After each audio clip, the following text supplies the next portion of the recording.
they had to look for gold in other places. And one of their stopping points was Earth. They would come back and forth to Earth every 3,600 years. It was called Ashar, okay? And this is where the 360 years, the Mesopotamians talked about it because they taught them about it. When you look at Mesopotamia on the walls of certain temples in Babylon, you'll see, what you'll see is, you'll see these planets and this Nibiru craft that is written or carved, engraved, and people, scientists were like, how did the Mesopotamians know about the solar system and the 10th planet if they didn't have any telescopes? Well, these beings, these Anunnaki, Elohim, taught them. And so they had to come to this planet to look for gold. And they did find gold here in South Africa. And this is why when you look in Genesis, it says, and the gold of that land is good, right?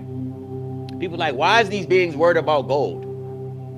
How is gold on a planet that you just created 6 days ago? These are the reasoning questions that the Father gets us to use our minds to think. How gold takes millions of years to develop, right? I see your question, Ray. I'm taking note of your questions, so don't you put them in the chat. When the Father's like, how would this gold evolve? It takes millions of years for the molecules of gold to multiply and to be compounded enough to be sourced out to acknowledge it that it's good. But this Lord or these Elohim saw that the gold of the land was good.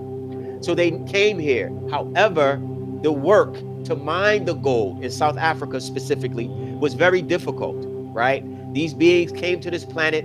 They saw how void and dark it was in a particular area, right?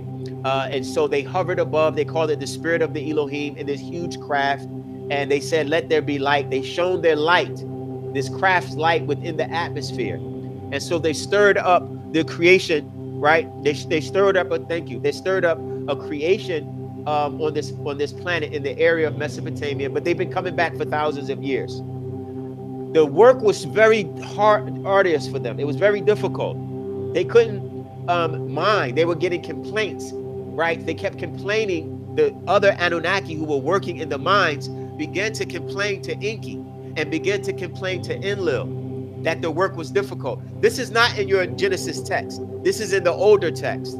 The Genesis story just is a small fragment of what happened. That's why it's very difficult to understand, and everyone knows there's gaps missing, right? But we're pre-history, we're pre-story of the Adamite. When these beings came, the work was difficult, so they came up with a plan. The plan was to do what?